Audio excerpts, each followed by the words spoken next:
Hello guys, and welcome to a new video. Today's video is going to be a bit different. I've kind of stuck to vlogs as my format of video for the entire existence of my YouTube channel, but today I wanted to do things a little bit differently and kind of give you a documentary style catch-up of what I've been up to in the last 2 years, the adversity that I've faced, and the lessons that I've taken away from it. I'd like this video to kind of serve as part 1 of a long series, and I'm not sure what I'm going to call it yet.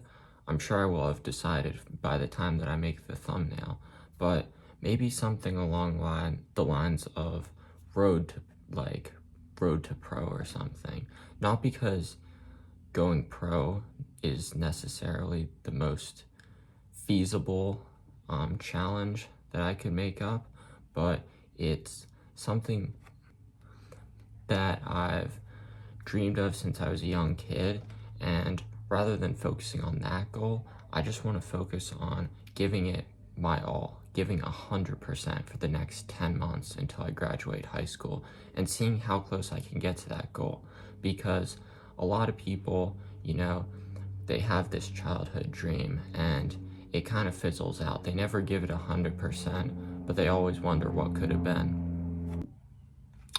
So yeah, I'd kind of like to use this video as an opportunity to give you guys the backstory to explain where I am now and the context of how I got to where I am. I think it's important to note also that the main inspiration that I've gotten to make a series like this is from the last 13 days, or the last 2 weeks, I think it is now. And that's because 2 weeks ago, I got my tonsils pulled. And the last 2 to 3 years, every school year, I've been getting sick. And I'd be getting sick chronically. And even in between sicknesses, I'd always be tired, not feeling 100%, like my throat would still be sore. And yeah, it was just kind of a rough time with all that, and it made it super hard to make training progress. So I'll explain more as to why the last 2 years have been challenging in terms of making training progress, but that's just been one of the elements, which I'm hoping with this surgery, I can make some big steps in getting more consistency, which I think is a big deal and something that can definitely help me towards my goals as becoming a national level rider.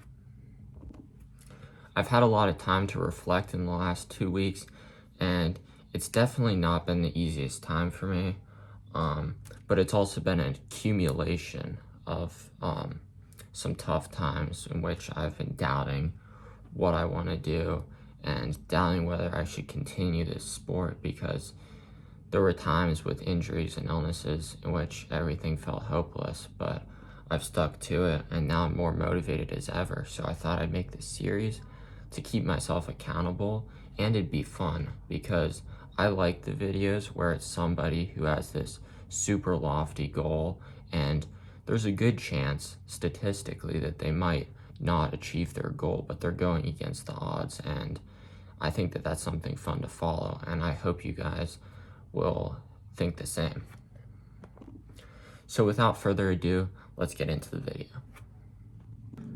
Our story begins in the summer of 2024. So I had mountain bike nationals about an hour and a half from my house. So I was super hyped for that. I trained all year for that specific race. And I'm not gonna lie, it was a bit of a letdown. They had an on-site qualifier since I didn't have sufficient USAC, which is the National Cycling Organization. I didn't have enough points in order to auto-qualify, so I had to do an on-site qualifier. And that didn't necessarily go my way. I'm pretty sure I was a couple spots away from qualifying, and I did have some mishaps. I got stung by a hornet. I don't think that stopped me that much, but it was the first time I ever got stung by anything, and yeah, just threw me off. And yeah, that was a little bit of a disappointment. going on from there, I had a bunch of motivation. I took a little bit of time to take it easy, and I went to a cycling camp in Vermont, a week-long camp with my state's cycling organization for interscholastic riders. And that was super fun. I made a lot of progress, and I felt like I was the fastest that I'd ever been. I felt so much better than I was at nationals, and was really optimistic going into the fall season, because my fall season is made up of the statewide National Interscholastic Cycling League races for my state. So those are kind of high priority for me. I like to do well in those, so I was super optimistic. About a week after returning from the camp, this was probably August, and I started to have some pain in my hamstring. And I thought it was just this fluke thing, but it got progressively worse, and it became a bilateral injury rather than just a one-sided injury. And by late August, I was starting to get pretty concerned, because it was getting to the point where I couldn't walk without a limp, and I was resting, and nothing seemed to make it better. I was doing PT, I was doing strength exercises, I'd taken rest, I was doing ice, I was doing all the things that I was supposed to do to mitigate the pain and just feel a little bit better, and I kept getting worse. So I ended up spending the entirety of that fall of 2024 pretty much out of commission. I was able to do upper body lifting for parts of it, but I think there was a month at a time from mid-September to mid-October, or mid to late October, where I didn't do anything at all, no physical activity. And that was one of the worst and most difficult periods of my life. It was definitely super hard mentally, and yeah, super difficult time. And then going into November, I started to implement some light riding into my schedule, because I'd gotten to the point where I was like, well, this pain isn't going away without exercise, so I might as well exercise a little bit and see if anything changes. And I was doing all right. I was doing like a couple hours a week, literally like under 4 hours of cycling per week, and I think I was lifting again then. I'd kind of taken up lifting as kind of my main activity, because it was something that I could do with my upper body, and it didn't affect my hamstring. I then entered this static phase from late fall throughout the winter, where I was doing some physical activity, but it just wasn't enough. It wasn't real training. I was trying to train, but I just couldn't make any progress, and I was scared that my hamstring would get worse, or like something bad would happen if I kept pushing. So I was definitely pretty passive, and by, I believe it was January or February, I went to a new physical therapist, and they seemed to help a little bit. The pain definitely wasn't as extreme as it was in September, where I was like, in August, where I was like literally limping, but it was still not a great place to be at, and took a huge toll on me mentally. So yeah, it was a difficult time, and it's definitely given me some really good life lessons, though I wouldn't trade the path that I've had for anything, because it's definitely rewarding to see results after being in a place where you're not having anything guaranteed, you know. Probably the biggest lesson that I've taken away from all of this, though, is that my problems are not that big. Even though my injury took me away from the sport that I love and from my passion, and kind of isolated me, I'm not much of a sitting around type of guy. Like, I can't stand being sick or injured. But it really gave me this perspective that the problems that I had, and even day to day, the problems that I have really aren't that bad. And there's somebody out there who would trade for your position so quickly. And also, there's people who never will have the opportunity to chase their dreams ever again. So I think that it's a disservice to have a moderately healthy body and to have this dream and to not give it 100%. So that's what I'm going to be doing for the next 10 months, and I'm going to be documenting it too.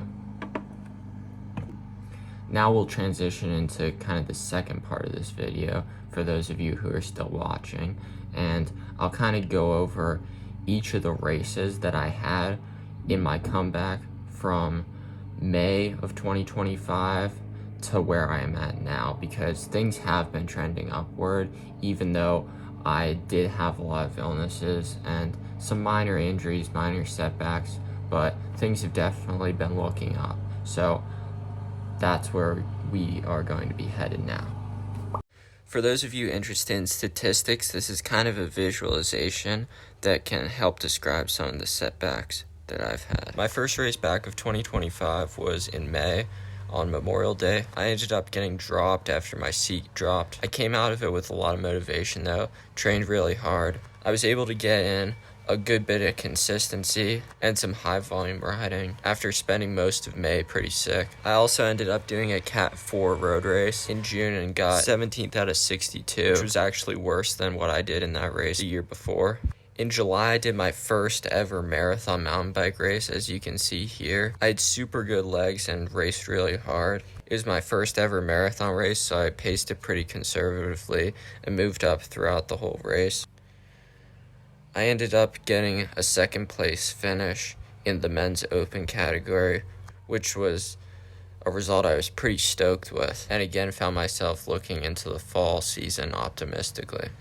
I'd unfortunately developed some pretty nasty knee pain in the following weeks, which kind of ruined my August of training, which was obviously something that was super disappointing. I'd always done cross country in middle school and attempted to do it in my sophomore and junior years of high school, but always ended up with some injuries. This time around it ended up being shin splints. I was actually able to run pretty well, running on a borderline varsity position, and even with my knee pain felt pretty good, especially with running. It seemed a lot better for my knees than biking for some reason. By September, I was able to ride somewhat consistently again, but I could never get the volume up, and that was a theme that would kind of haunt me for the rest of the fall.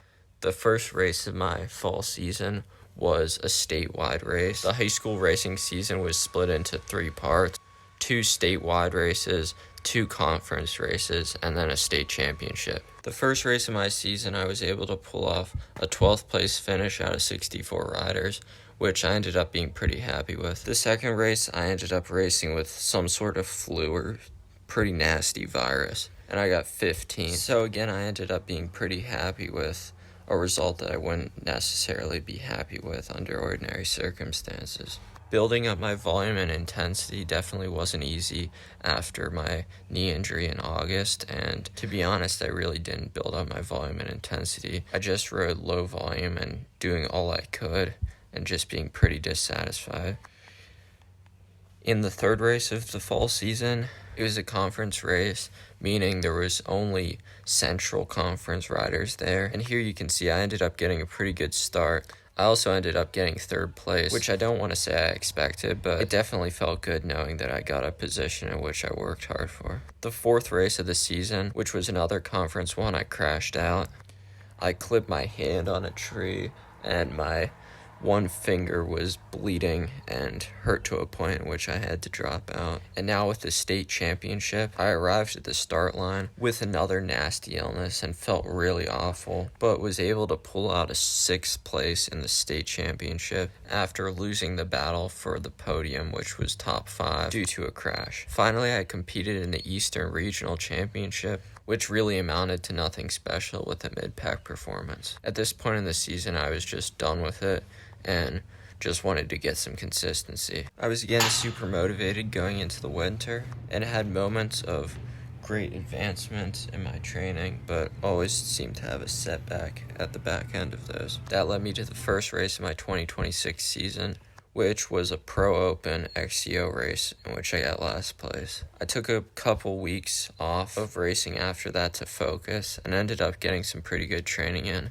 before a gravel race in which I got second out of the 4 juniors, one of whom crashed out, and I believe I would have gotten mid-pack in the open race. Then came the best race of my season so far in late June, which was the third in a men's open gravel race of 45 miles.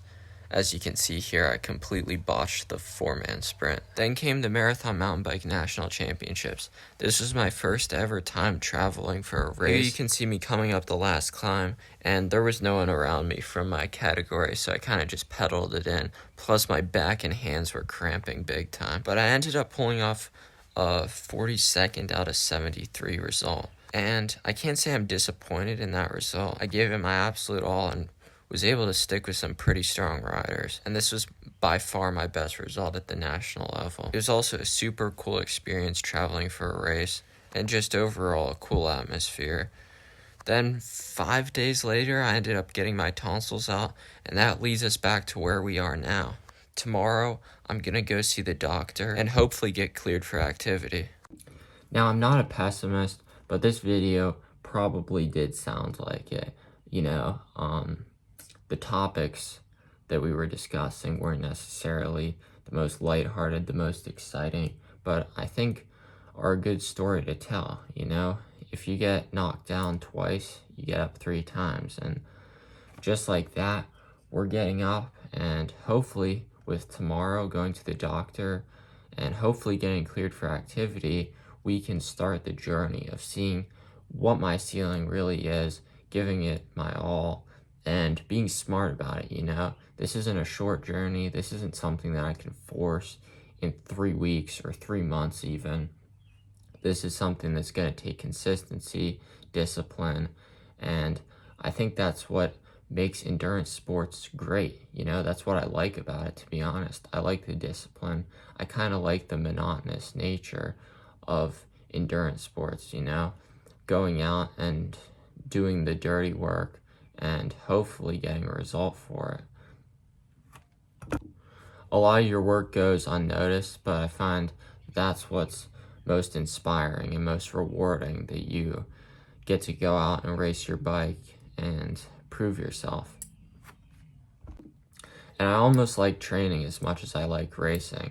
There's nothing better than a good interval day and nailing it and coming home feeling exhausted, but knowing that I did exactly what I was supposed to do. So now I think that my goal is going to be to do weekly or bi-weekly uploads. And I think by doing that, I can get in some quality stuff. I don't want to be forcing the videos. I don't want to be posting videos about recovery rides and like boring stuff. But I definitely want to include that, but I definitely want there to be some exciting parts of the videos. I don't want it just to be this repetitive type of thing. I want each video to be fun and to reflect the work that I'm putting in.